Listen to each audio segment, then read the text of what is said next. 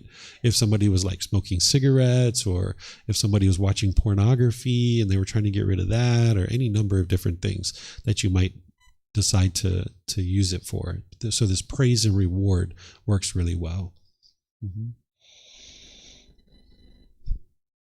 Yeah, up to you guys. I don't know who's first or second.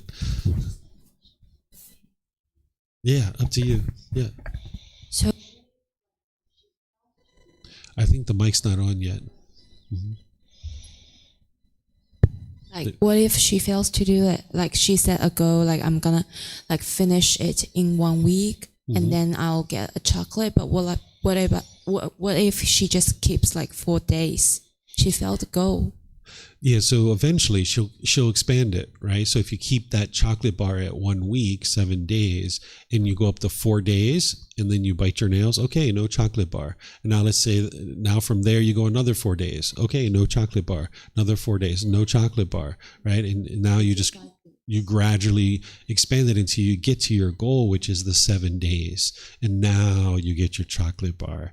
And you don't get excited about it. You're just like, all right, sweet. I'm going to go get my chocolate bar. Here we go. And it might have been 2, 3, 4, 5 weeks before you got to your chocolate bar.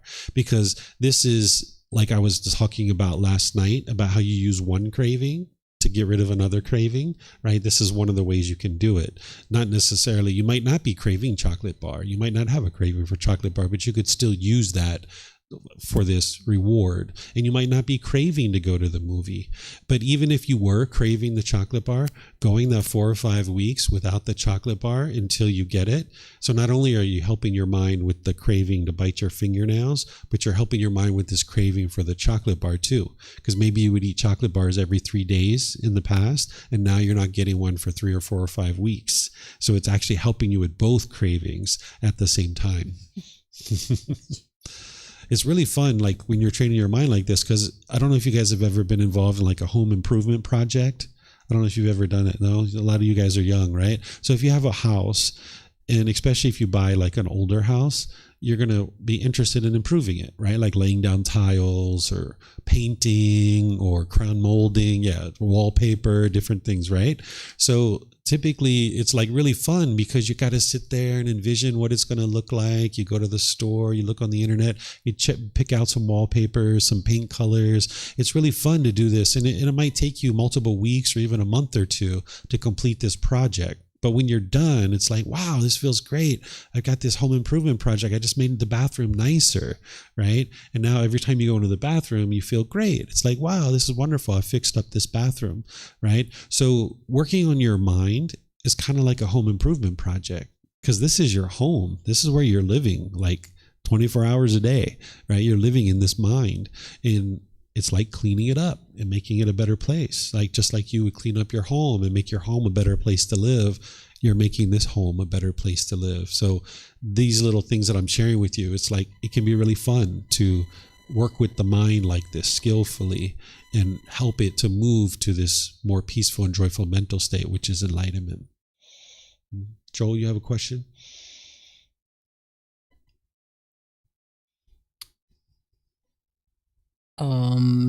Navigating the world in a fast pace where sometimes people see titles and how much you have, or quantity, like numbers of people. What would be the best way to tell people that always think more, do more, or like 2 hours is not enough, or we need more. Like, You mean like a boss?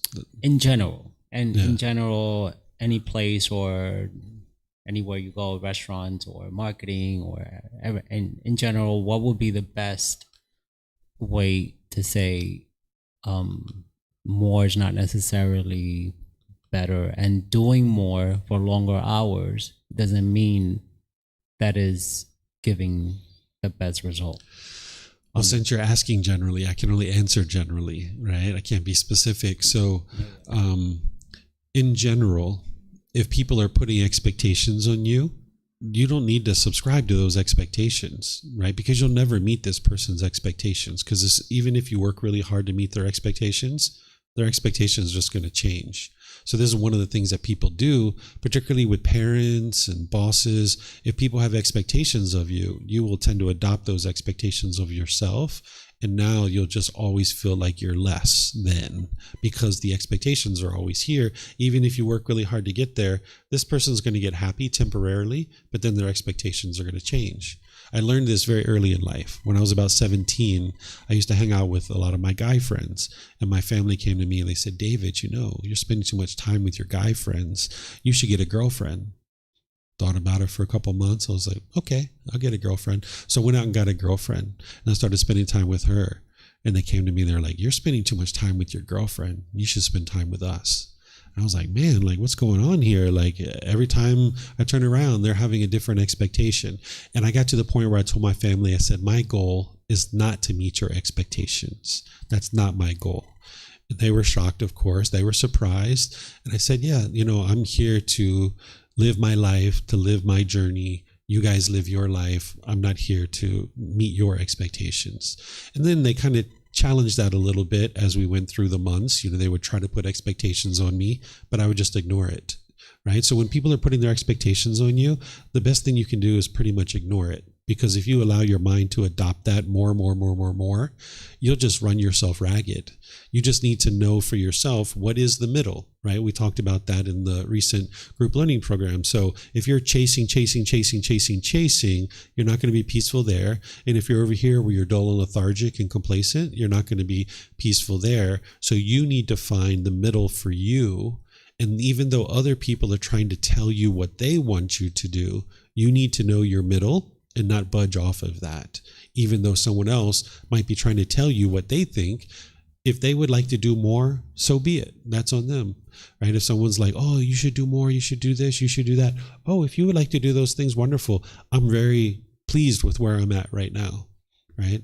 So that's what you would like to be able to do, is just know your own mind, know what you're capable of, find the middle, and just stay there, and don't let anybody waver you off of that.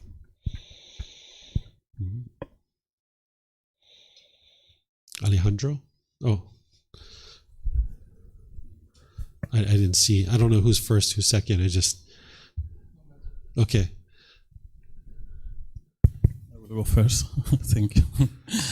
So there are many situations, like, for example, other people have cravings, but you have to live with that. For example, I don't know, imagine that you are in a table and you are eating, and your brother starts talking rude with you, or for example, you are in the office with your manager and the manager starting complaining about some work that you did, or for example, or things basic like this week. For example, I have a friend and I was eating something, I send the picture and say, oh, I would never eat this. So these people have their kind of own expectation, attachment, and all these things. Mm-hmm. But I don't want to know like a general answer, like what to do in this kind of situation, but at least some advice. Because, for example, if I'm at a table and eating and someone is being hostile with me, mm-hmm. maybe I can say, well, I will come back later, or because maybe I'm not having, but I mean, I don't have an attachment or any craving in that situation, but maybe I can tolerate that situation and I can be there. Mm-hmm. But I don't know if it's the wise decision to stay there or not. So I will ask you, what will be your advice there? Oh, okay, I'm going to back this up so you can see something. You've seen this before, Alejandro, but I know some people here haven't seen this. So that's why I'm going to back this up and show this to you guys, because this is where my answer is coming from. So whenever you're talking, right? And whenever you're speaking, you need to know the natural laws, because if you make an unwise decision, it's going to produce unwholesome results. So if you're sitting there eating at a restaurant or at home and someone's being bitter, harsh, and hostile and argumentative, it's not the proper time to speak, right? Because they're being argumentative, they're being hostile and bitter. No matter what you say, it's not going to get in, right? So it's better to just not talk, right? And if that means getting up and walking away, if that means that you just stay quiet, it's up to you how you choose, because there's not just one answer, right? If the Buddha didn't teach this way, but if there was just one answer for every single thing, then that would be a permanent answer for every situation. So you need to take in what's going on in the situation and decide what's wise, right? So if you're sitting there, you're eating, this person's being bitter, harsh, and hostile, and you're noticing your mind just completely calm and unaffected, just keep eating perhaps and ignore it. You have to decide based on the relationship that you have with this person, based on what's going on, how hostile, how bitter are they. But the last thing you're interested in doing is speaking to them, because it's not the proper time. But in other situations, maybe you're sitting there eating, they're being bitter, harsh, and hostile. Maybe it's quite elevated. Even if you're calm, it might just be better to walk away. But if you're noticing your mind yourself is becoming frustrated, agitated, annoyed, and you're would like to protect your doorways. That's what the Buddha calls it, protecting your doorways. Your doorways are your eyes, ears, nose, tongue, the body, and the mind itself, because this is how you're taking in contact, and that's going to affect your mind if you have craving, desire, attachment. So if you're noticing that the anger is arising, the frustration, even the slightest little bit of annoyance, and you're not quite sure that you're going to be able to have your mind disciplined enough to control it, it's better to just get up and walk away. And this person might actually become even more angry when you get up and walk away. And that's all the more confirmation for you that you're making a wise decision. Because if you get up and walk away and they get more angry, that means their craving, their expectation is being triggered even more. And you staying there isn't going to fix it. You getting up and leaving means that their mind's going to need to let this go. And depending on the relationship, you might not ever spend time with them again, or you might decide that you would like to give their mind a break for a few weeks or a few days or what have you before you ever start spending time with that person again. But just know that if your anger is arising and you choose to leave, choosing to leave isn't going to fix your problem. You need to train your mind to eliminate your craving, desire, attachment. But there's really no situation where someone's being bitter and harsh and hostile and aggressive that it makes sense to talk, because it's not the proper time to talk. And it's best to just end the conversation and move on. Yeah, because for example, today that I received this message from someone and tell me, oh, I will never eat this or something like that. And I was not affected because I think that is their problem, they don't like it or not. Mm-hmm. But because it's my friend, mm-hmm. I decide to ignore it. So maybe mm-hmm. he perceived it at some moment that when we are having conversation that maybe he's not doing right speech or whatever, mm-hmm. because I don't know if it's right speech or not, I'm not judging, mm-hmm. but at least I decide to ignore or go away so this person doesn't repeat the same pattern if he wants to communicate with me mm-hmm. next time. And I don't exactly. know so it's a wise decision. Yeah, so he was just complaining about the food. Is that what you said? Yeah. So when people are complaining, if you give in to that complaint and you entertain it, now they're just going to complain more because they see you as an outlet for their complaining. So that was wise to just ignore it or just change the subject or move on. But I thought you were talking about bitterness and harshness and hostility. So that's why I was kind of talking about that. But if it's just a complaint, you can just choose to change the subject or ignore it. And then this person, over time, they'll realize that whenever they complain, you don't give into that complaint, you don't validate it, you don't give it any energy, and now they're going to be complaining around you less and less. They're either going to stop complaining or they're going to find somebody else to be their outlet for their complaints. But it's important for you to not have a craving or an expectation that they will stop complaining around you. Because in that situation, for example, people that have craving, it's not only with you. Maybe if you decide to ignore it, they will go to other person that they can satisfy that craving. So maybe I'm not helping at all. So, Exactly. They might go to someone else and complain about you. yeah. My friend Alejandro won't ever help me. They won't support me. I told him about all these complaints and he just ignores me. You just got to understand that as part of this journey to enlightenment, there's certain friends that you've chosen to be around prior to learning these teachings. And there's certain friends that you have around you, and some of those relationships that you may not be committed to, those relationships are going to end, and you're going to move on from those relationships because it's just not the right fit for you and for them. So in this path to enlightenment, and even if you weren't on this path to enlightenment, certain relationships are going to end. They're going to come and go, right? Because relationships are not permanent. But you might actually make the conscious choice to move on from certain relationships. And that's okay that you move on from a relationship. But just be sure that you're not judgmental of this person. You're not looking down on this person. And you understand if you experience any discontentedness, leaving the relationship isn't going to solve it. You got to eliminate the craving that's causing that discontentedness. Because when it's hard to live this kind of relationship, it's also because you have some attachment also, right? Yes. If you're clinging in the relationship, you'll have a hard time to walk away from the relationship. Thank you. Mm-hmm.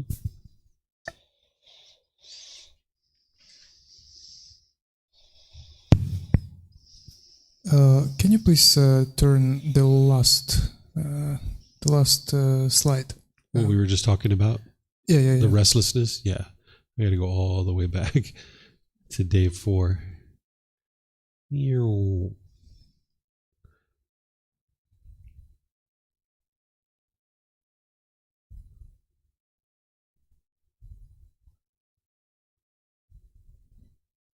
Almost.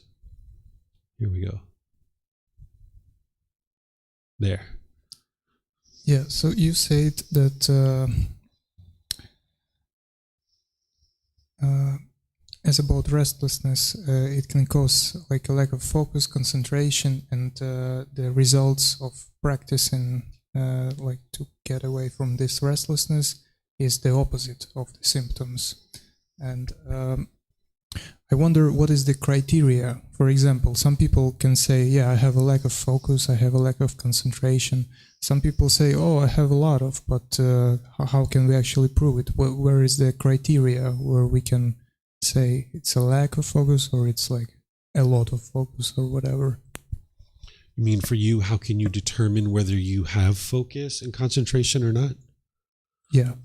You'll be able to tell from your mindfulness. If you develop your mindfulness, your awareness of mind, you'll be aware of your mind at all times. By the time you move into the jhanas, your mindfulness will be well developed and you'll have full awareness of your mind and you'll be able to see what's going on within your own mind. So it's not like any kind of outside or outward indication. It's all internal. And this is what you're developing through your meditation, your breathing mindfulness meditation, and practicing mindfulness all day long. From the moment you're waking up, all day long, as you're going to sleep at night, you're developing your mindfulness to be aware of what's going on in your own mind. And you'll see that it'll slowly become more and more quieted as you're getting rid of those cravings, those central desires. You'll see that it's becoming more and more quieted throughout your day and even in your meditation too.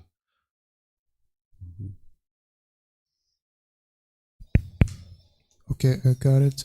And the second question I have, as my first question was about my understanding of natural law of energy and like the body itself.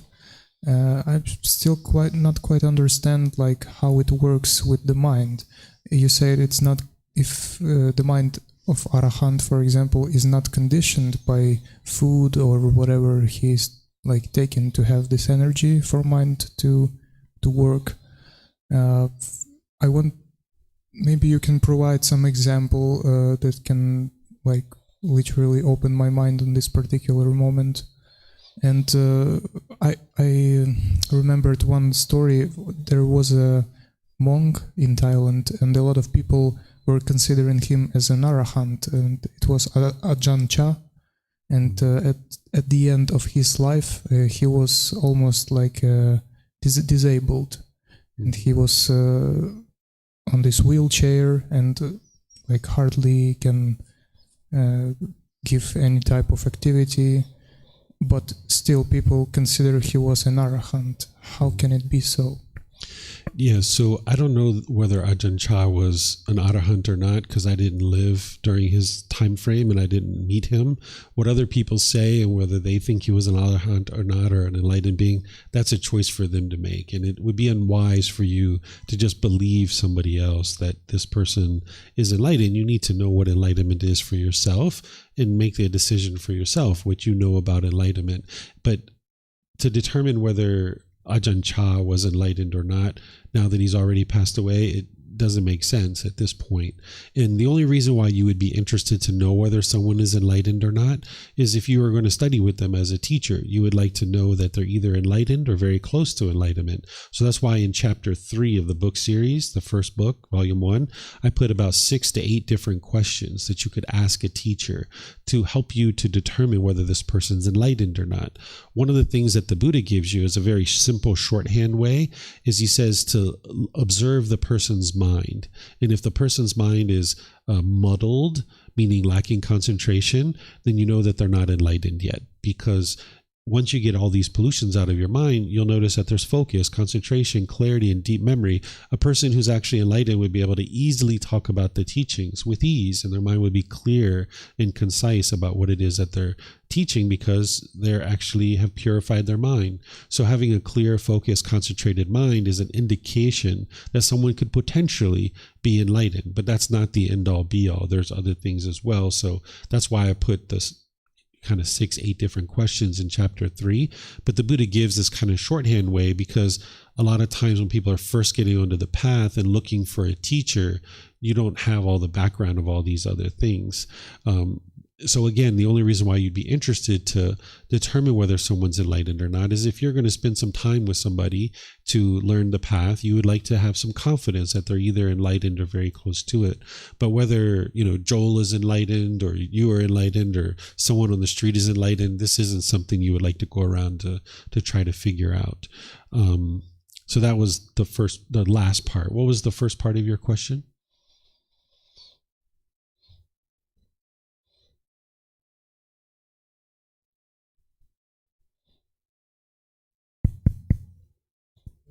My first question was about the criteria, but you already answered. Mm-hmm. And then I asked about how the mind works without, for example, food or any other energy. Right. So I don't know of any natural law of energy. It's definitely not anything the Buddha ever taught. When we talk about energy, this word means different things to different people, right? Depending on who you're talking to. You could be talking to a Reiki practitioner who talks about it in one way. You could be talking to a Thai massage practitioner who's talking about it in a different way. You could probably talk to a hypnotherapist who talks about it in a different way. But the way you were talking about it was more about energy from food. I'm not a scientist, I'm not a physicist, so I don't understand, and I haven't really studied that kind of stuff real deeply. I've studied traditional medicine before, and I understand kind of how Thai people think about energy in the body. They call it lom, but this isn't anything that's related to the teachings of the Buddha and getting to enlightenment. But if you can understand that when somebody hasn't eaten food and they become grumpy and irritable, it's not a biological thing that why they're becoming grumpy and irritable. Oftentimes people think it's biological, but what it is it's the mind having craving for the body to be permanently comfortable.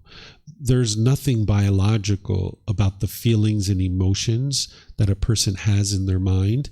Oftentimes people think like there's, for like a female, when they're having menstrual cycle, prior to the menstrual cycle, a female is kind of like, in general, people talk about, emotions during this period of time. Any kind of emotions, it's not coming from biological things.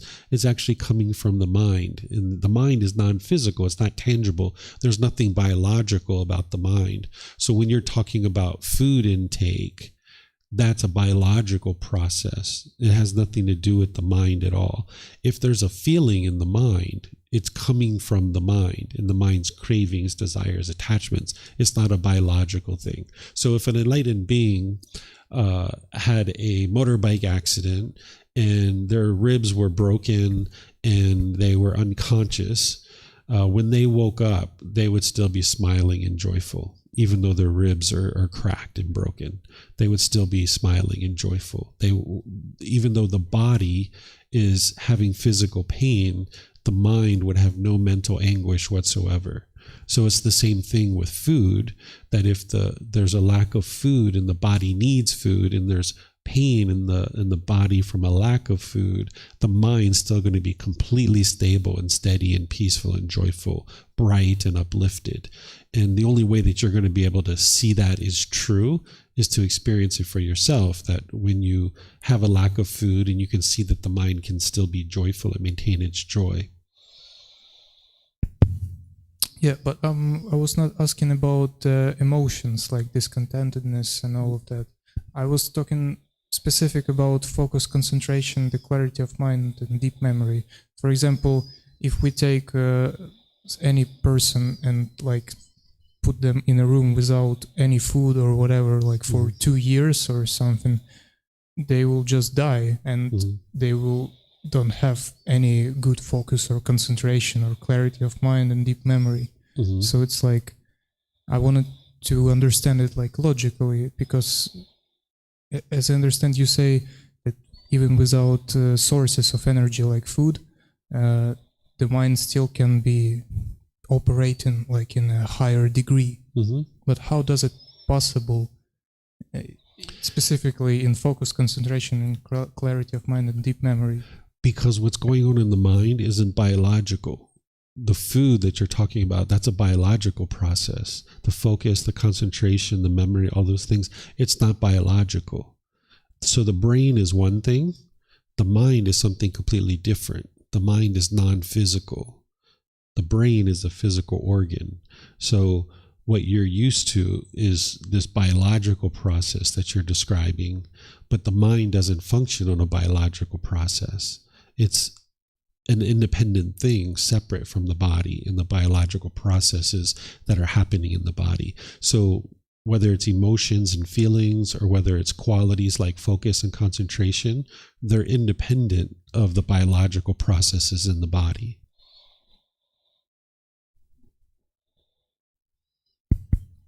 I remember a few days ago you've been talking about mind like a CPU processor. Can you go more deeply about this teachings of yours? Yeah, so this is where I talk about it more generally. I say, like the mind is the boss, the body is the employee, right? So the mind is the one that's making all the decisions. So whether since we're talking about food, whether this body has food or not, it's a decision from the mind, right? The mind is making the decision to eat or not, right? So it's the mind that's making all the decisions. I'll give you an example. This is from my Thai massage days when I used to do Thai massage, right? So you could have a client that would come in and they would have messed up knees, for example, and they were an avid skier. They've been skiing ever since they were a child, and they would come in and they would have all kinds of challenges with their knees, right? And we would do massage over multiple weeks and months, and we would do all this fixing of the body, and we would fix the body and fix the knees and get everything working really well again. And then they would go away for a few months, admitting that, hey, you guys fixed everything. This is great. Now they would go away, and then they would come back 2, 3, 4, 5, 6 months later with the same exact problems in the physical body, because they had a craving for skiing, and their mind took them to the ski slopes, and they went skiing, and they kept going skiing, and they messed up their knees again. So this is from the mind. The mind is making the decisions to go skiing and skiing. And I'm not saying skiing is wise or unwise. It's just that if you're doing anything excessively and you're not in the middle, it's going to put a strain on the body. So in this situation, you can see that this bodily issue of the knees is actually coming from the mind, because the mind has this craving to go skiing and skiing and skiing and skiing and skiing. So if you don't fix the mind, the body's going to keep having the issues. So it's the mind that's making the decisions that's leading to any particular results that's going on with the body. That's where the mind is the boss and the body's the employee. The body's just following along with whatever the boss is choosing to do. And you say the mind is not a physical thing, like the brain is a physical, like biological thing, but the mind isn't. Exactly. Is it like a metaphysical thing, or how can you say? I don't know what the word metaphysical means. It's the mind is something beyond the physics. It's non-physical, right? So like for Westerners, we tend to point to the head when we talk about the mind. And that's why a lot of people think the brain is the mind, but it's not. It's two different things. Thai people will tend to point to the heart. And if you look in the teachings of the Buddha, he tends to talk about the mind as being in the heart. That's why Thai people touch the heart. Indian culture, they think about the mind as being outside the body, almost like an exoskeleton. Where the location of the mind is, we actually don't know, and we will never find out because it's not physical. You can't point to it. It's not just at one place because it's non-physical. You can't touch it tangibly. And even if we knew where the mind was, it wouldn't actually change anything, because if the mind is polluted, it still needs to be cleaned up. If the mind is over here, over here, over here, over here, over here, it doesn't matter. At the end of the day, you still need to clean it up. So it's a non-physical thing, and there's not anywhere that you can point to it and say this is where it's at.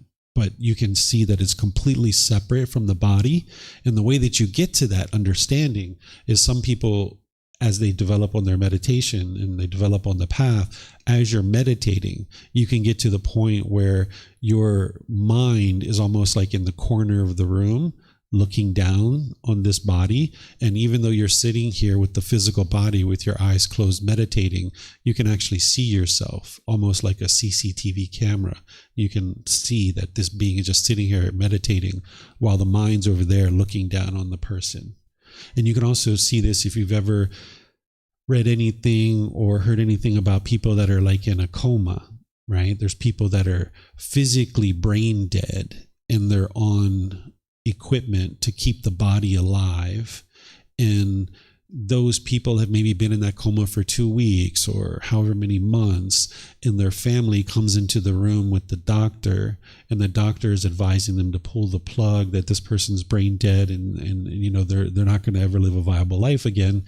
And the family talks to the doctor, and ultimately they decide that they're not going to pull the plug and they would like to give it more time. And then within a matter of days or weeks, this person wakes up from their coma, and then the person says to their family, "Thank goodness you didn't pull the plug, because I heard that entire conversation that you had, but I couldn't do anything. The mind was aware of the conversation and I could hear it, but I didn't have enough ability to say anything or talk." And even though this person was brain dead and the physical body was just laying there being kept alive by the equipment, their mind was functioning the whole time, and they could hear the entire conversation between the doctor and the nurses and the family. So when you have this experience, if you have this experience with the meditation and you see your mind's over there looking down at the body, and then you learn about stories like this, you can see that the brain is one thing and the mind something completely different. Okay, got your point. And about this story, I want to kind of propose the experiment. You said like we don't know where the mind exactly is, and we cannot point to it, whether it's in the heart, in the brain, or any place in the body. Mm-hmm. But for example, if we make this experiment, we take the body of any existing person, mm-hmm. and we start taking out like the parts of his body, his heart, his eyes, his every part of the body. If it will be only the brain and like the forebrain, it still can operate as a person. If, for example, we're talking about the meta world, like people are describing, they're connecting the brains, for example, to some metaverse and meta universe, and they're still functioning as a mind there. Can we say that the mind is actually dependent on the brain. Is the mind dependent on the brain? No, it's not. Because in these situations where the brain was considered to be brain dead, the mind was still functioning. Okay, maybe my example was not clear. For example, you know about lobotomy. The doctors in like 100 years ago, 50 years ago, they've been doing these operations on the brain, parts of the brain, and see how person is operating. And usually people were losing their mind because the part of the brain was missing, and they were losing their identity, their memory, their clarity of mind, all of that.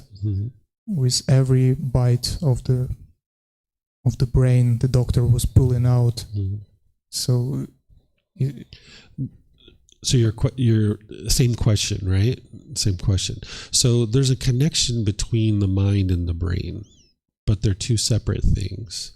So you can have somebody that has a traumatic brain injury and their mind doesn't function the same, right? This can occur. This individual will lack the ability potentially to learn and intellectually understand things because their brain has been damaged in some way, either at birth or through an accident during life. And now their mind is affected by that. It's not functioning in the same way. So there's a connection between the brain and the mind, but they're not dependent on each other. That the mind can actually function completely independent of the brain itself. That's what I said the first time. But now with your additional information, I'm just confirming the same thing for you. That yes, the brain and the mind are two separate things. They're not dependent on each other. There's a connection between the two. And you can see some situations where the brain is physically dead and the mind is still functioning.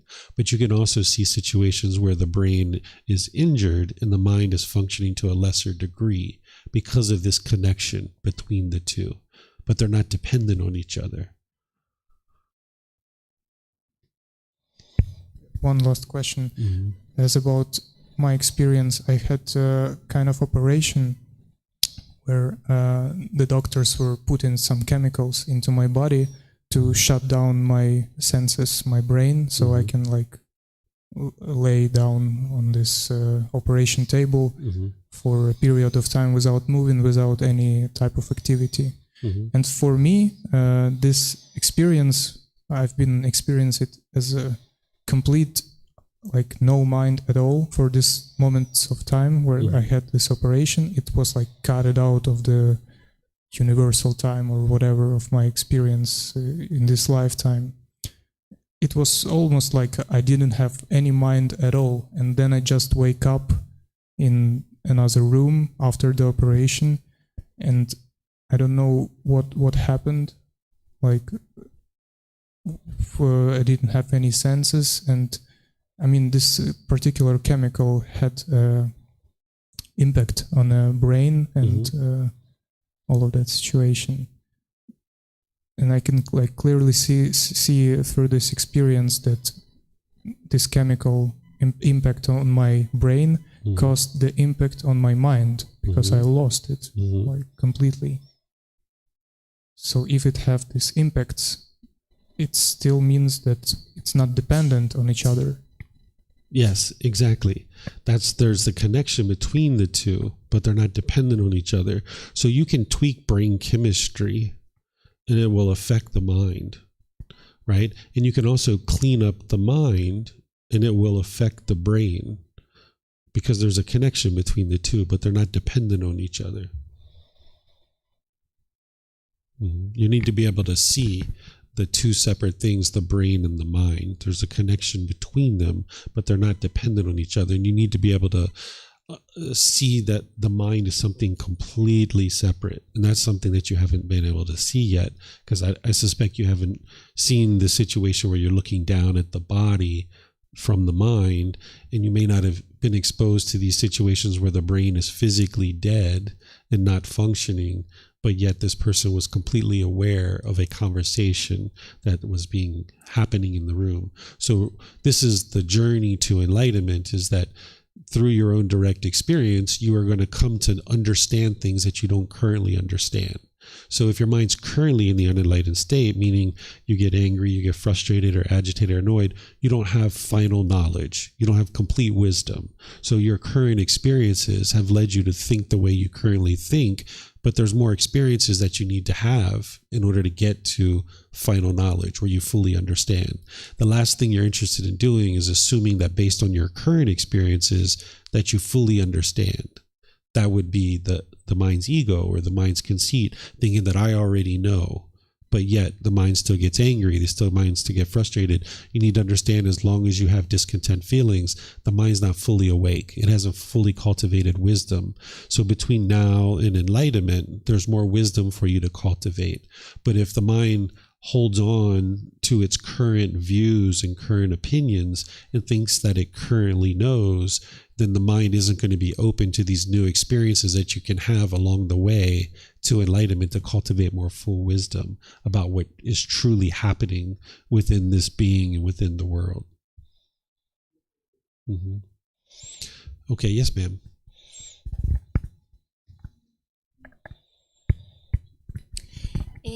Respect of restlessness. What about people who are through a trauma? How they can notice this and step out of?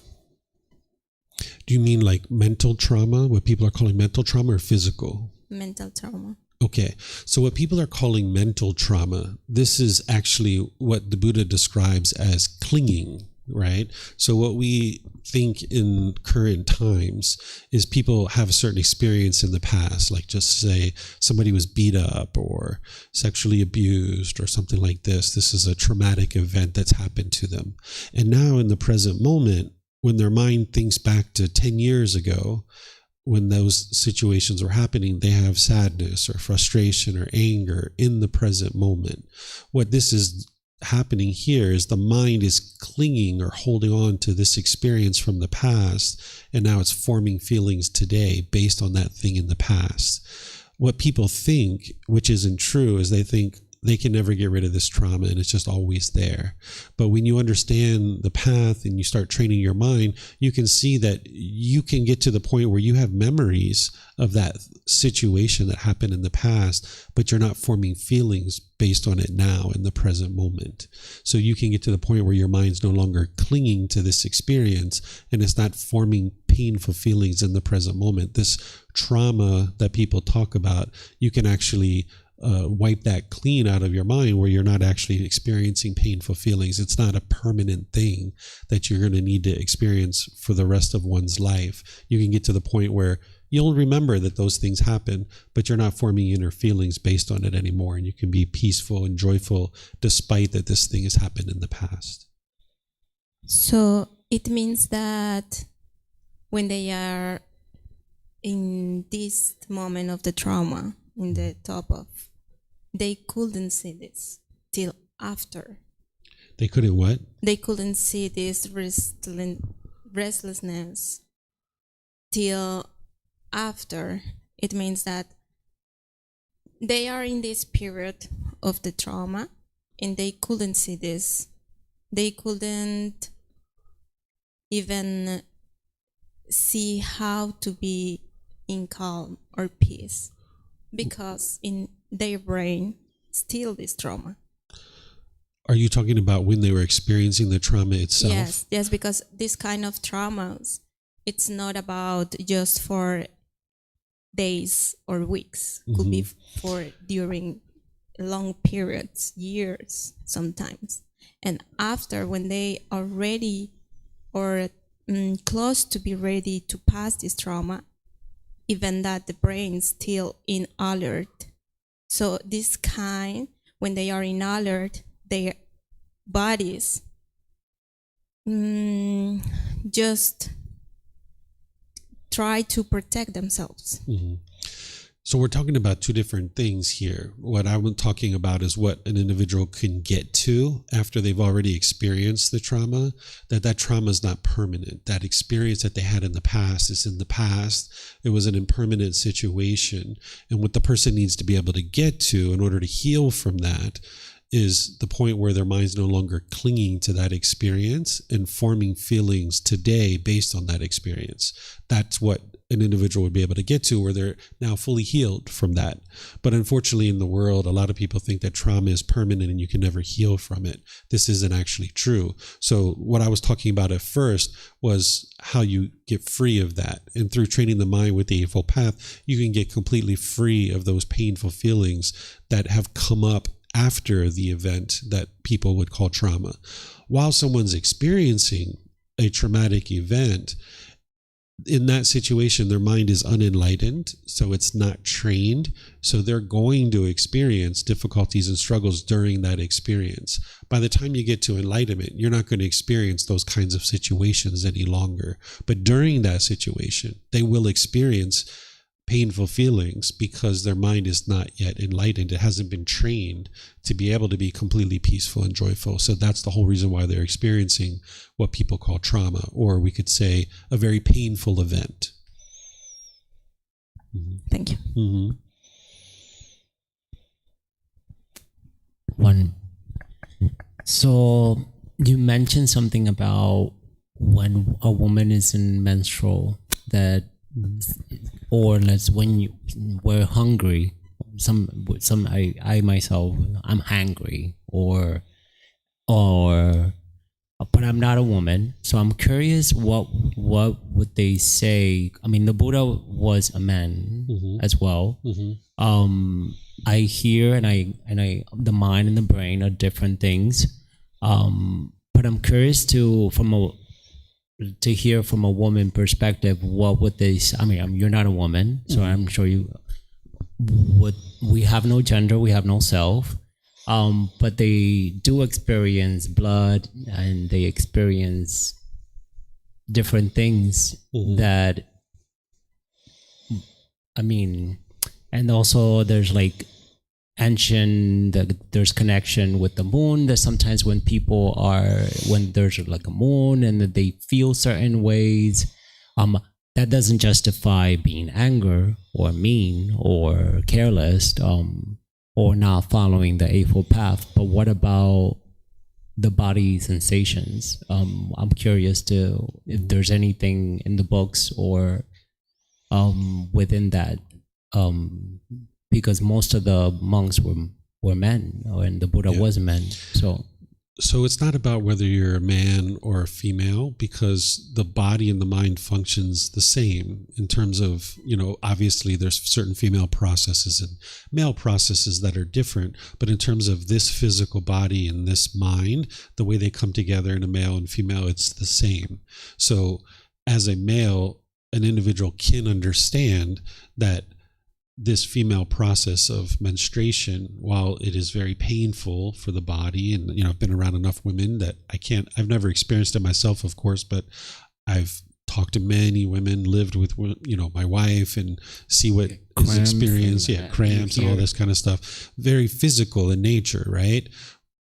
But any kind of time that there's any feelings in the mind, it's never anything external that's causing that.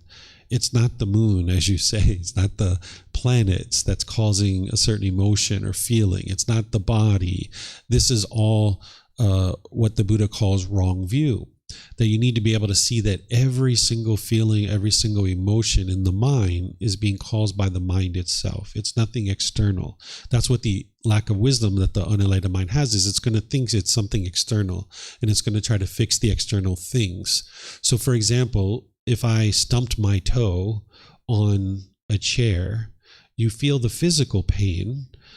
And if the mind has a craving for permanent comfort of the body, not only are you going to feel the physical pain, but you're going to feel the mental anguish too, because now that craving in the mind, craving permanent comfort of the body, it's going to heighten this physical sensation in the mind. And now you're experiencing mental pain and physical pain, or you're experiencing physical pain and mental pain. The Buddha describes it as getting hit by two darts. You get hit by the physical dart and you get hit by the mental one, right? When you train your mind to get to enlightenment, you'll still have experiences where you'll stump your toe, for example.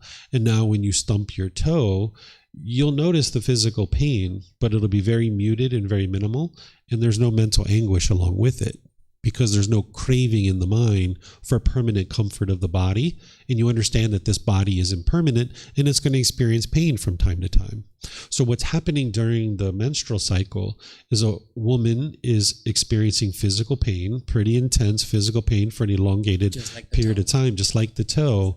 And now the mind craving permanent comfort of the body, that's where the irritability and the frustration and the agitation and all these other feelings are coming from. It's coming from the craving for permanent comfort of the body. And now that the body is uncomfortable in this situation, that's where the mental pain is coming from. And not only that, but there's also changes in terms of like caring for the menstrual period of time. Thais call it lady time. I like this a lot better. They call it lady time. During lady time, right, there's a certain care for the body that has to happen here. You know, you're using pads or tampons. It's not as comfortable to sleep and sit and walk and all these kinds of things. Very challenging time frame, you know, that happens every single month. And now the mind is being affected by this impermanence, by this change that the mind doesn't like. It's craving permanent comfort of the body, just like stumping the toe. So you come to understand through the Four Noble Truths and all the other training that any emotion, any feeling whatsoever is coming from the mind itself. It's nothing biological or anything external like planets or the menstrual cycle or stumping your toe. None of that can cause mental anguish. And part of the way that you need to be able to see that is train your mind to the point where you don't have craving, desire, attachment. And then when you stump your toe and you know how you used to experience that in the past, where there was physical pain and mental pain, now when you stump your toe and you only have the physical pain and it's very muted, you're like, whoa, this is very different than what I used to experience before. And now you can see it very clearly. So just to rephrase it in a maybe in a shorter, so let's say I do stump my, so instead of saying, oh, I like, oh, like I still have pain. There's still physical pain. There's still physical pain, but I'm not reacting or making other people uncomfortable, disturbing the peace or kindness or compassion of other beings. You can't disturb other people. Correct. It's not possible. But your mind's not going through that. You're not doing that because the mind's completely stable and steady at that point. You might even start laughing when you stump your toe because it's impermanence. You just know that, oh, this really hurts, but you know it's impermanent, that it's going to get to a point where 2 minutes, 5 minutes, it's not going to hurt anymore. And your mind's not craving permanent comfort of the body. So when you stump the toe, you already know it's impermanent. So you're not craving permanent comfort. So your mind might even laugh about it. Okay. So I get it. And but let's say in some culture, it's not about right or wrong, but in some culture that, you know how sometimes we mirror and we do whether, like, will it be then, let's say, if I do stump my toe and I say, or like, would that be then,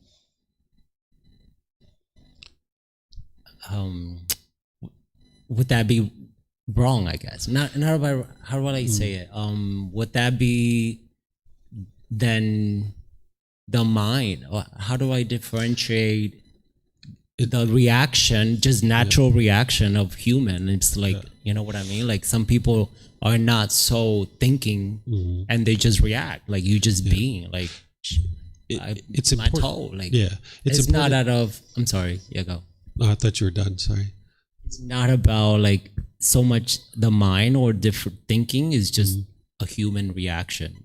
And in let's say Latin culture, we'll be like, oh, muchacho, you know, or and it's not out of so much critical mind and body and enlightenment is just human reaction.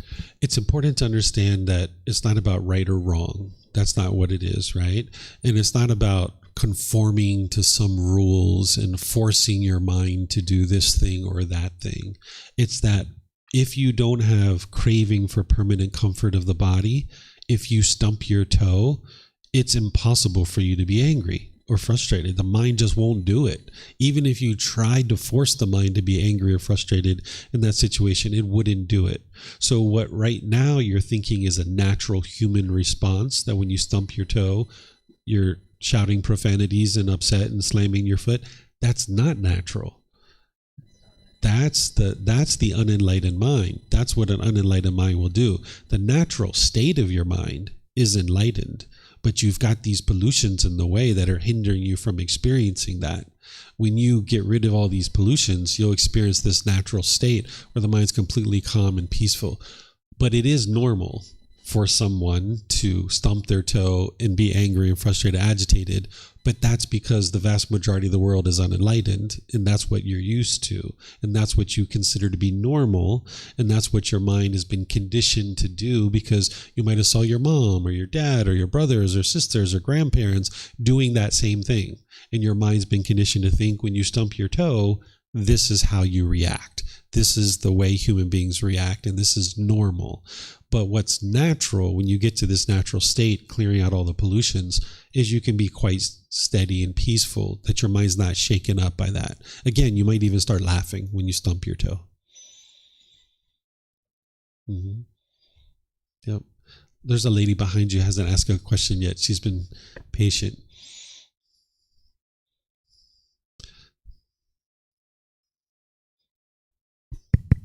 Thank you. I have a question regarding the anxiety and overthinking and complaining.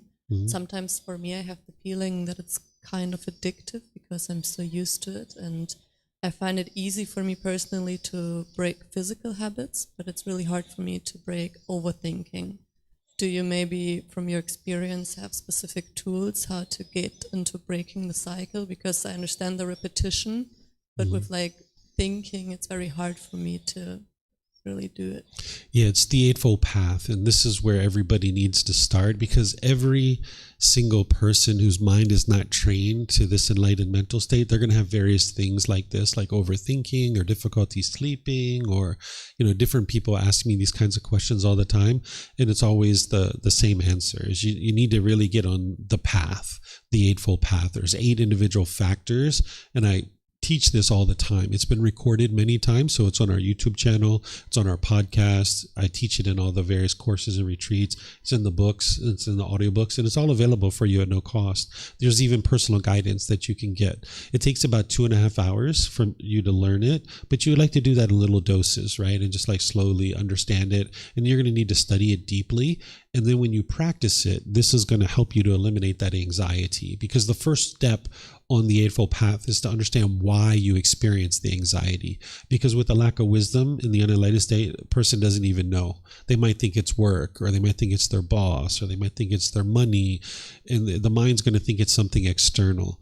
But when you learn the teachings of the Buddha, you're learning them, investigate, examining them, you're reflecting to independently verify that they're true or false, and then you practice it to be able to see the truth for yourself. And his very first teaching is going to help you to be able to see what's causing this anxiety, because then when you understand what's causing it, then you can actually implement the tools and techniques to fix it.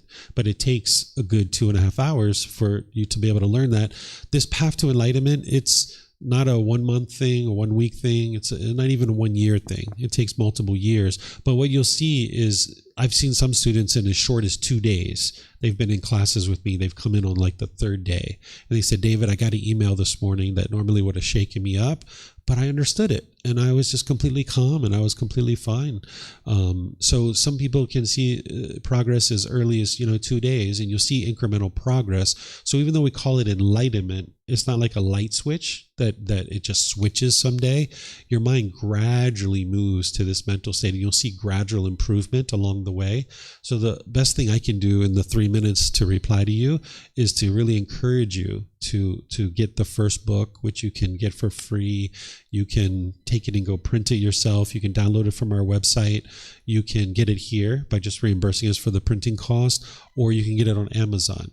And if you start with the first book and you start taking some of the classes either here or through live stream, since I live stream everything, slowly but surely you can learn and you can train your mind, and you'll be able to eliminate your anxiety 100%, because there's no fun walking around with that, so there's help for you, but you just need to decide that you're done with it and you're ready to move to something better, this better way of life that the Buddha taught.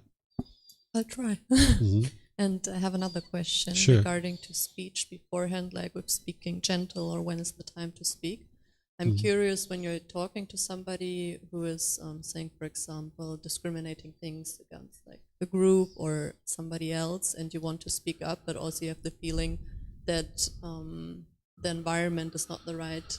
So how do you act in this situation? Because you're not feeling or talking for yourself, but for somebody who's maybe not there and is like unfairly treated. How do you react to people like that? Yeah, what the mind's going to do with its craving, and what craving is a longing, yearning, wanting things to be a certain way. The mind in the unenlightened state, it craves permanence. And with the mind's craving and with the mind's conceit, which is the arrogance, the pride, the measuring and comparing, thinking that I'm superior or inferior to other people. When you see somebody do something unwise, like being discriminatory or sexist, you will want to jump in and maybe teach that person. But that's coming from the mind's pollution. What you need to be able to understand is your role in life isn't to teach other people where they're wise or where they're unwise, right? That's what the unenlightened mind wants to do, is my way's the right way, and I know what's wise, and this person's wrong, and let me tell them why they're wrong and they're doing something wrong. And this is what people do in a lot of places around the world, is they go around and putting expectations on each other and trying to convince other people to do something a certain way. And what the Buddha is teaching you to do is focus on your own mind, get rid of that craving to teach everybody something or tell everybody when they're unwise, and get rid of that conceit, because that kind of situation is oftentimes going to blow up. And you're not in a place to teach that person. That person is responsible for their own growth and their own development. And if they're lacking wisdom to say something sexist or racist or discriminatory, you can't teach that person, because that person's mind isn't open to what you have to teach them. They have to realize for themselves that what they're doing is unwise. And one of the best ways for this to occur is just to walk away from that person. Even if it's a group of people, just walk away. And the person sees the natural law of karma, of cause and effect, that when you say things that are unwise, people aren't interested in being around you, and you just walk away. But if you're wanting to stay there and tell this person something and teach them something, this is the mind's craving and the mind's conceit. And now if you try to do that, it's typically going to blow up on you, and it's not going to really get through to this person. And you're just going to cause your own frustration, because you're craving for this person to listen to you or do things a different way. And in that situation, you can be experiencing painful feelings, and the mind thinks the way to solve it is to get this person to not be sexist or to not be discriminatory. But that's not actually going to solve your painful feelings. So it's better to just walk away and let that person see the natural law of karma, that, hey, when you function this way, people aren't interested in being around you. But if you experience any painful feelings, walking away isn't going to solve those. You still need to get rid of your own craving for everybody to be a certain way. So each individual person needs to be on their own interest to learn and grow and develop, and you focus on your own mind rather than trying to teach other people, because this is called unsolicited guidance. When you're giving unsolicited guidance to someone, this is coming from the mind's craving and the mind's conceit, and it's going to produce unwholesome results for you. When looking at it like that in a bigger picture, who is going to teach them? Because I think we all agree that right now maybe the world is a little bit unstable, or we feel unstable in the world to certain things.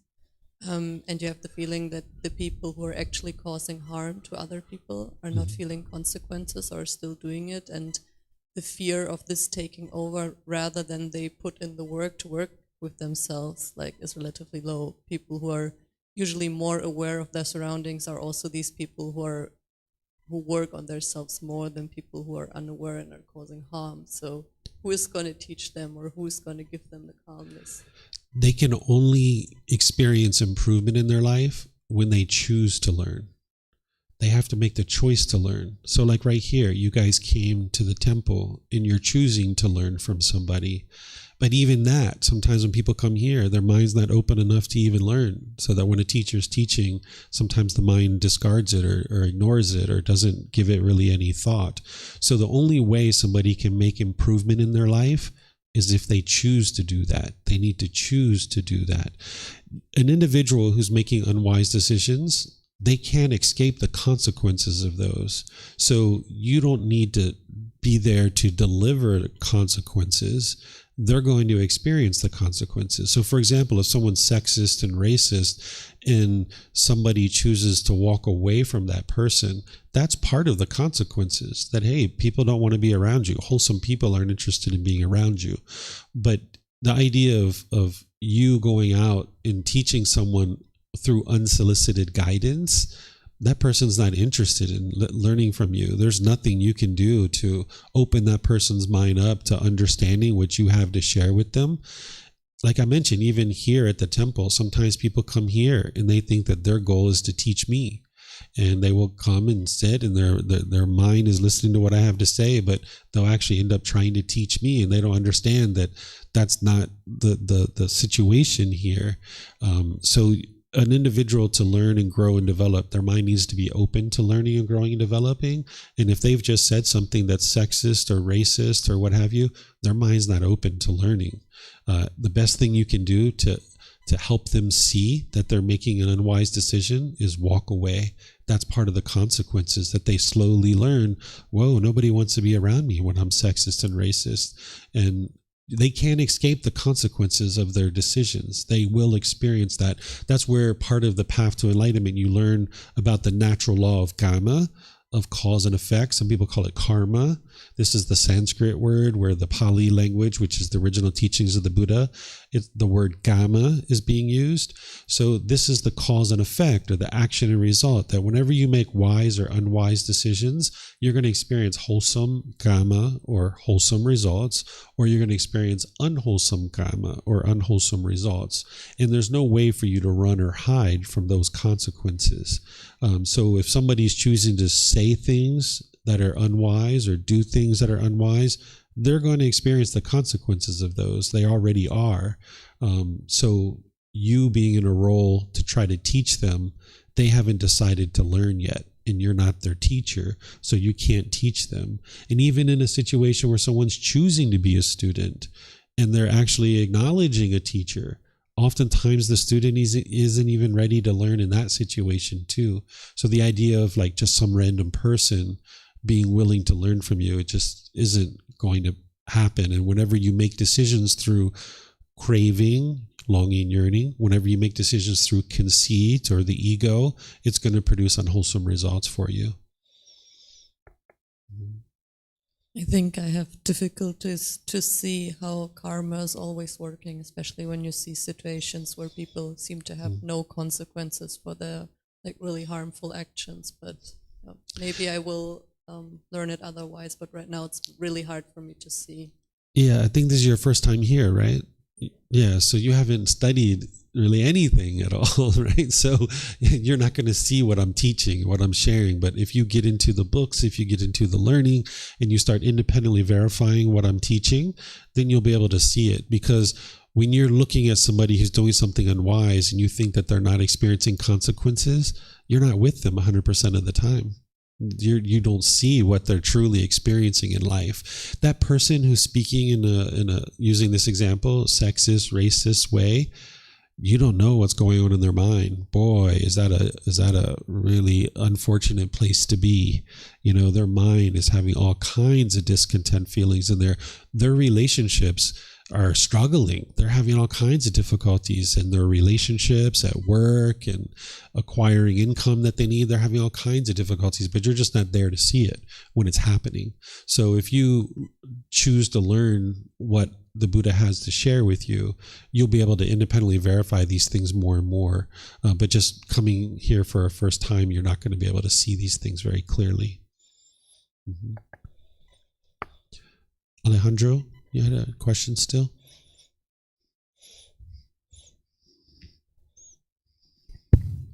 Yeah, I was curious about the biological, the biology from the body. So, because sometimes it's just going to cut it. It's just impermanence. Just keep talking.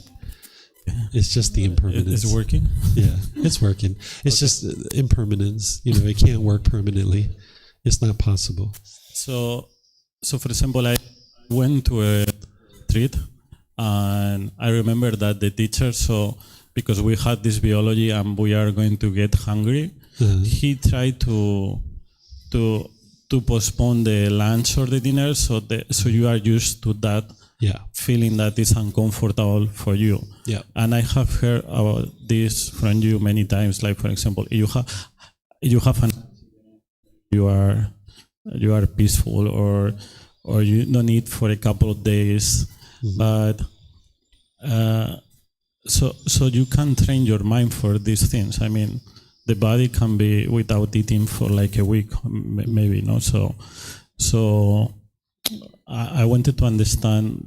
Well, it was more all about sharing, like that the biological part is different, and you can train your mind even living for a period of time without food, or some people do the silence retreats because many people don't know how to be with yourself, so or maybe craving because you talk too much or other things.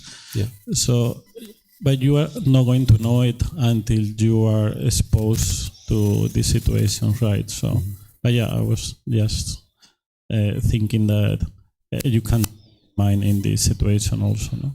Do you have a question? Okay.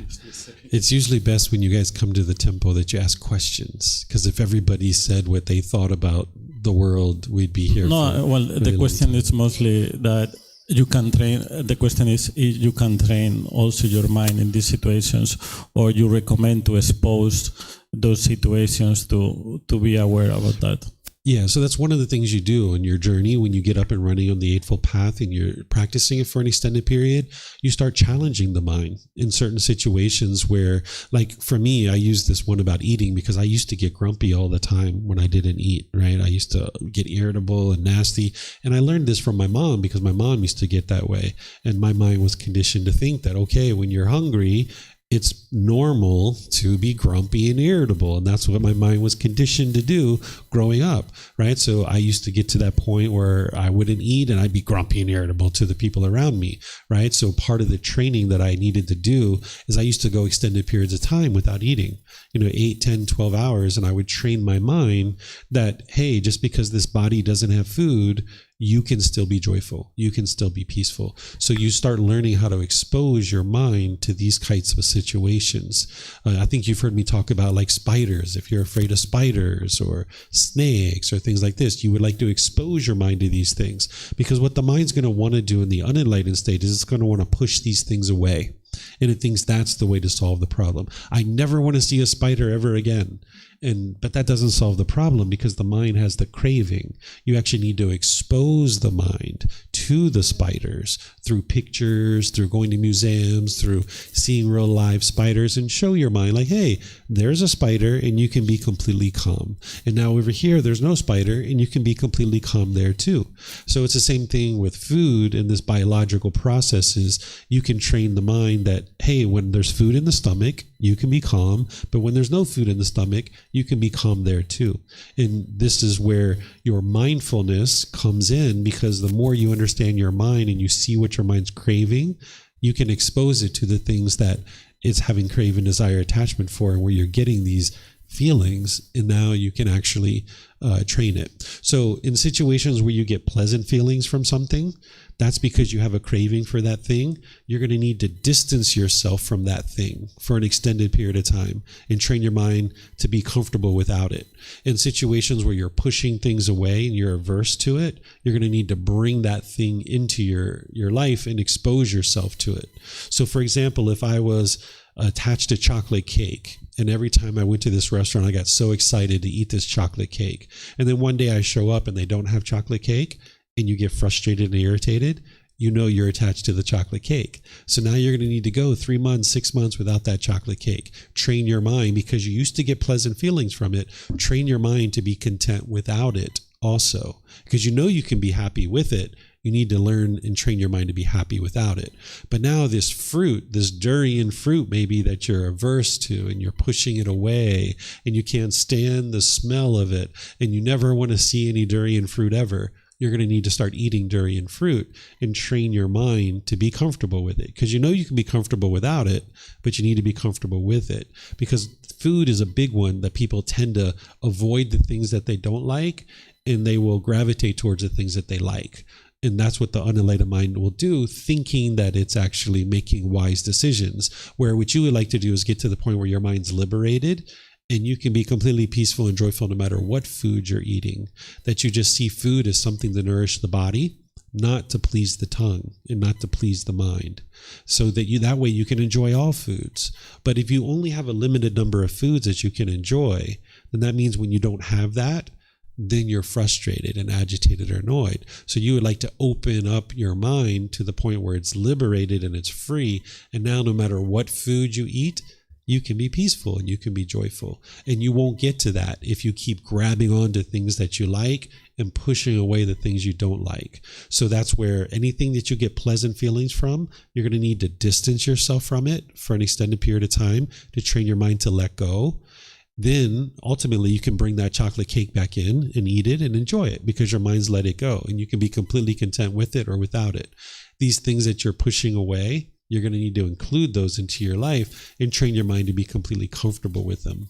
So these are two examples that you can use and understand, but apply it in all different parts of your life. So in summary, it's good to challenge your mind to see how it reacts to know what you had to learn in some way. Yes, but you would like to do that once you get up and running with the Eightfold Path, right? Because if you don't have the Eightfold Path well underway, you're not giving your mind even a chance to be able to cut off and let go, because it doesn't have its mindfulness well developed.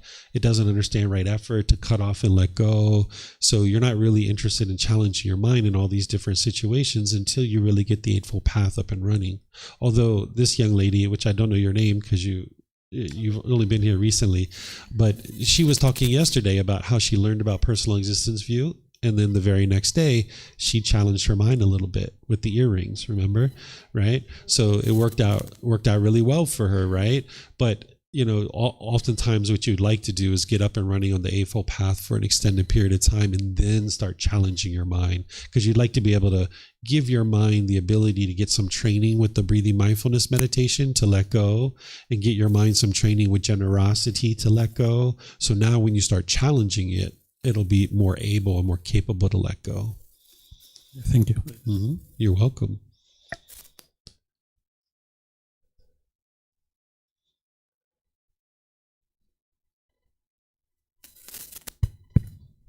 Okay. I have a question about anxiety as well. I have some trouble taking some decisions because I always overthink it, and I'm scared that I won't do the right choice for me. Like, I want to take the best option every time. And so do you have any tips for that? Is it the brain getting in the way of the mind? And how can I know what the mind wants? Yeah, it has nothing to do with the brain. It's all what's going on in the mind. That's where the decisions are happening, is inside the mind. But it's the same answer that I gave this young lady, is that you really need to get up and running with the Eightfold Path, because what you're experiencing is something that you haven't learned yet, which is the Buddha discovered these 10 pollutions in the mind, right? There's these 10 pollutions. He calls them the 10 fetters. And as long as these pollutions are in the mind's going to be hindered from making wise decisions. It's going to be hindered from seeing clearly. It's going to be shaken up with anxiety and all these kinds of things. And there's no quick fix for it, but you need to get started with the training. And as you start getting started with the training, starting with the Eightfold Path, it'll start knocking down these pollutions of the mind. And now as you're knocking down these pollutions, slowly but surely, your mind will become more clear, more focused, and you'll be able to make wiser and wiser decisions. But as long as your mind isn't clean, it's going to be challenging for you. So one of the analogies that I can share with you is like when you were growing up as a child, your parents taught you to clean this body. And then somewhere around 10, 12, 14 years old, you just learned that, yeah, this feels great. I feel so comfortable to clean this body. I'm going to take a shower every day. Where when you were a kid, and we were all kids, no, we weren't interested in taking a shower or a bath. It was like play, right? But eventually we realized how nice it felt to take a shower every day. And then we just started doing it because we really enjoyed it and we felt comfortable. Well, our parents never taught us how to clean our mind, because they didn't have that wisdom. But there's two different parts to this being. There's a physical body and there's a mind. And if you went a couple of days or a couple of weeks or a couple of months or even a couple of years without cleaning this body, you would feel very uncomfortable. Well, you've been going all these years without cleaning the mind. And this is why the mind feels uncomfortable. That's why it has anxiety and stress and all these other discontent feelings, because we never learned growing up. But now you guys are in a place, Thailand, that they understand how to clean the mind. Not just clean the body, but they understand how to clean the mind too. And now you can learn that. You can learn how to clean the mind because now you're an adult, right? And your parents did a wonderful job to get you to this point, but now you need this other wisdom that you never learned. So if you take this seriously and you decide to start learning how to clean your mind, you can get to the point where you don't have this anxiety, but you need to get started from the very beginning. Is the Eightfold Path. That's the place to start. It's chapter 4 and chapter 5 of this first book that I share. It's chapter 4 and 5, and there's plenty of resources like videos, podcasts, personal guidance, courses, retreats, all these things. I'm very motivated and dedicated to be able to help each individual person to learn, but each person needs to decide that they're ready to learn and they're interested to learn. It's all available at no cost. I've removed all the barriers. You don't even have to be here in Chiang Mai because I live stream everything, right? I've removed all the barriers. The only thing you need to contribute is your determination, your dedication, your effort, your energy. And if you do that for yourself, then there's someone here that's willing to help you. So you just need to decide you're done with this anxiety. You're done with the frustration. You're done with the broken relationships. You're tired of the guilt and the shame and the fear. And now you're ready for something new. And that's what the teachings of the Buddha are. You know, sometimes you might be confronted with a decision. Somebody might say, would you like to keep doing what you've been doing in the past? Or would you like to try something new? Right? Well, you know what you've been doing in the past and you know what that's led to. So would you like to keep doing that, or would you like to try something new? And that's where the teachings of the Buddha come in. And fortunately, you guys have all made the decision to come to a place like Thailand where these teachings are readily available for you. And you just need to decide that you're ready to learn and try something new. And I can assure you it works. Yeah. More? Yeah. I'm just watching the time because they close the front gates at 9 o'clock. Yeah, I'll just be they've been quick. keeping them open for us a little bit. Right. So I have two scenarios. It's like because I'm a teacher, so my students choose to attend my classes. They have the willing to learn, to improve themselves, to make themselves better. But sometimes they cannot follow my instructions. So I was like kind of angry and frustrated, because I know I have the essential desire to expect them to be like perfect or doing things correctly, like being a good student all the time. But now I realize that's impossible for them, for a kid to be that good, like forever. So what should I do next time when they cannot follow my instructions? Patience, sit down and talk with them, help them understand wisdom, right? So like I have a son, he's almost 13 years old. I can't even tell you how many times we talked about lying. So many times. Lying, right? okay. Lying. Yeah, Can't even tell you how many times we talked about video games. But we've talked, we have discussions, right? There's not yelling, there's not hollering, there's not hitting, there's not forcing, there's not controlling, there's discussions, right? And slowly but surely you can see him making wiser and wiser decisions. It's getting longer and longer between times that he's lying. He's getting to the point where he's managing his video games better and better, right? But it's just little small incremental improvements, right? Because children, while their mind is very capable of learning very quick and very rapidly, putting things into practice tends to be very slow. Like think about you, like if you have a habit or something, it's very hard for you to break that, right? So children are the same way. So as an adult, if you can stay calm, if you can talk and you can discuss, and a really helpful way to teach is to ask questions. When you ask questions like, okay, my son's name is Bailan. Bailan, you lied to your mom yesterday, why is lying unwise? And ask him questions. What could you have done instead of lying? How could you have handled this better? Right? And so that bubbles the wisdom up in the mind, because just yelling and hollering and trying to force or control them to do something, it doesn't give them the wisdom, because the whole reason why they're making unwise decisions in terms of their behavior is the lack of wisdom. Yeah. And what you're trying to do is bubble up more wisdom in their mind so that then they understand how to make wiser decisions. So what should I do to myself? Should I just tell myself, like, it's okay, they're just kids, they have no wisdom, I should lower my expectations to them? Is that something like this? I want to give myself some hint. You should get rid of your expectations. Don't expect anything of them, but instead guide them towards wise decision making. So I don't expect my son to do anything at all, because the only thing that someone has to truly do in this world is die. That's the only thing we have to do. Everything else is optional. So I don't have any expectation of him. So therefore, if I had an expectation and he didn't meet it, I would be angry. Right? Yeah, but by me getting rid of the expectation and just realize that he is wherever he is in life, and my goal is just to support him and encourage him and guide him to improve. And I'm not doing it through force. I'm not doing it through fear. I'm doing it through guidance and talking. So understand that each day is going to be different with children. You can even think that you've taught them something, and you can even see them making wise decisions for 2 or 3 weeks or 2 or 3 months. And then just all of a sudden, boom, they revert back to the way they used to do it before. So that's why, like, even when you've been teaching them and they're actually improving, you should never be like, wow, look at that, they're improving. No, because then they're going to change and they're going to revert back to the way they used to do things before. So if you just get rid of your expectations and just realize that you're with these young beings who are lacking wisdom and who need to learn and grow, just be patient, be a good role model for them, show them calmness and composure, and then more and more you can teach them and guide them to have that same kind of qualities. Whereas if your mind's all shaken up, their mind's going to be the same way when they're around you.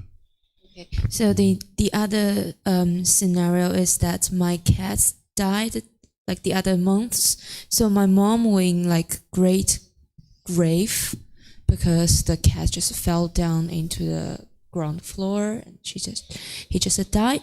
So my mom was like crying. She couldn't stop crying when she thought of the cat. So what was the cause of the painful feelings?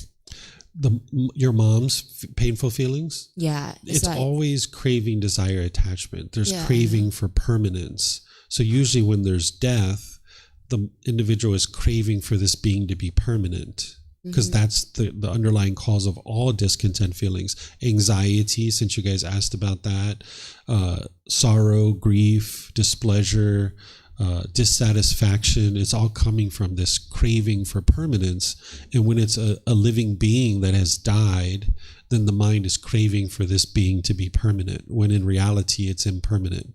Because it was born, it's going to die. Oftentimes people think it's their love and their care and their concern, but that's not what's causing it, because love is a genuine interest in seeing all beings be well.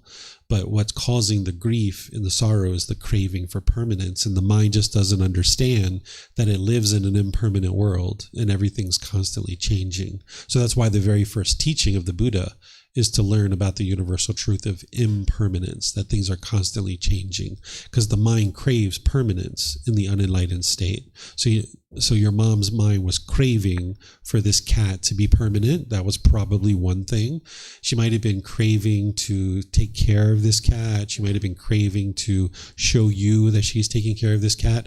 100% of what her cravings were, you can only get to that by talking to the person. I can kind of think about some of these that are potentials, but it's only the individual themselves that can see their cravings 100%. And that's why it's important that each individual train their own mind and cultivate mindfulness, so you can look inward and be introspective to be able to see your own cravings, desires, attachments. So we can kind of look at it and kind of guess about what some of the cravings might be, but it's only your mom that's going to know 100% by asking her questions and helping her to look inward to be able to see what she's craving. So there's nothing I can do to help her because it's her lessons. You can, like what the Buddha teaches you is that if there's people close to you, this isn't like people that you don't know, but if there's people close to you that you think are going to heed your advice and that are open, particularly parents, the Buddha teaches you that you would be wise to try to help them to understand the Four Noble Truths, for example.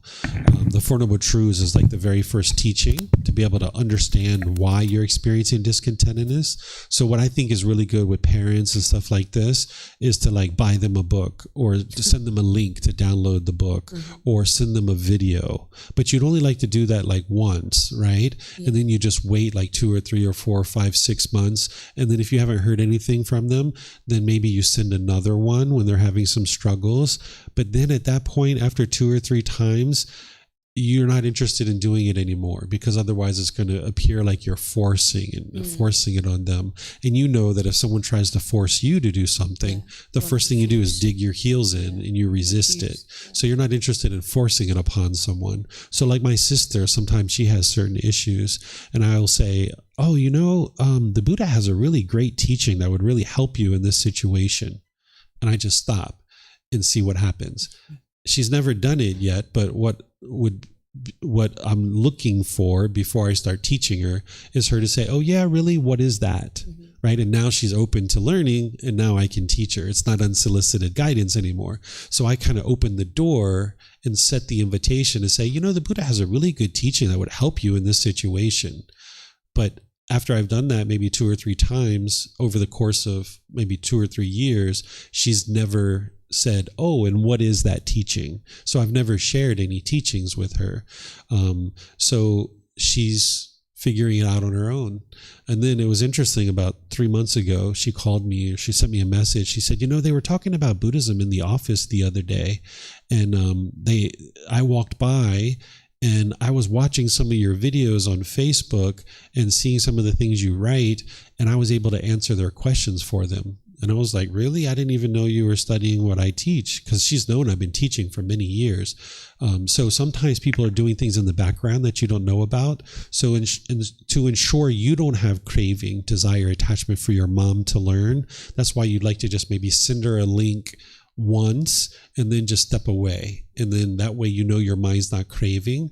And now wait 3 months, 4 months, 6 months, whatever. And if you see her going through another struggle, you might send her another link, or you might say, hey mom, there's a teaching from the Buddha that would really help you here.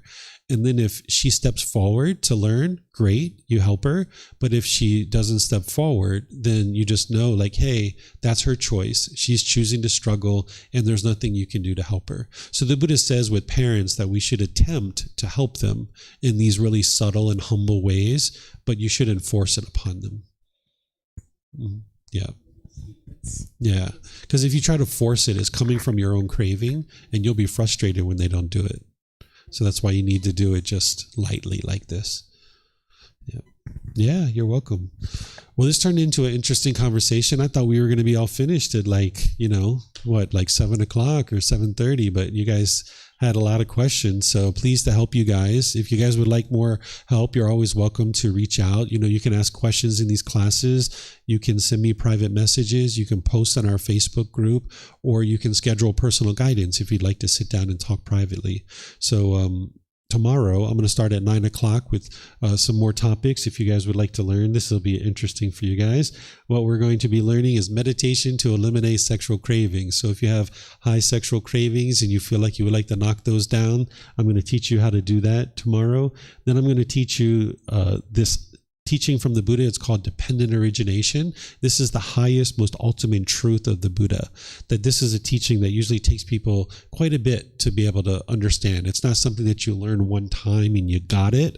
Usually you learn it and then you kind of sit with it, you reflect on it. Some people even take a whole year before they fully understand this. But what this teaching is going to help you to do is see the 12 interlinking steps of why you experience discontentedness and why you experience rebirth. I've shared many times how this cycle of rebirth is independently verifiable. You don't believe in any of the teachings of the Buddha that you can independently verify the cycle of rebirth. This is one of the teachings that you need to be able to learn and independently verify so that you can see and verify the cycle of rebirth. Because right now you're believing, perhaps, that you only have one life, but you actually have been reborn many, many, many times. And this is one of the teachings that's going to help you to be able to independently verify that for yourself so you don't believe it. So I'm going to teach that tomorrow. Then I'm going to teach this pollution of ignorance and how to eradicate that out of the mind, what it is, the symptoms of it, how to eliminate it, and how to know that you've eliminated it. And then after our lunch, because we're going to just take a short lunch break tomorrow for like an hour and a half, and then we're going to come back after lunch, and I'm going to teach how to determine if you are enlightened. I'm going to teach you how to know that you've actually gotten to enlightenment so that you actually know that you've got to this mental state. So in the past, we've been taking these 6-hour breaks in between sessions. Tomorrow is just going to be a short break, and then we're going to finish up probably around, 4 o'clock or something like that. Okay? So, there's no nighttime class tomorrow. Oh, but we have the movie tomorrow. Movie night. Yeah, at 6 p.m. So you can come. We're going to have the popcorn machine out. We're showing a movie tomorrow. It's a documentary. It's called Jesus Was a Buddhist Monk. It's a documentary from the BBC where they did this research because there's always been these rumors that Jesus might have studied Buddhism because he went away out of the Bible at the age of 13. There's like nothing in the Bible from the age of 13 to 29. He's just like these missing years. And people have kind of had rumors that he studied Buddhism in India or Nepal or something like this. So the BBC went and actually studied this and researched it. And they actually put together a documentary to share information with you. So we're going to show that tomorrow at 6 o'clock is when we're going to get together here. We're going to have popcorn. It's a social event. We're going to have different people that are going to be coming. So if you'd like to come and you'd like to bring other people with you, you're more than welcome to do that. Mm-hmm.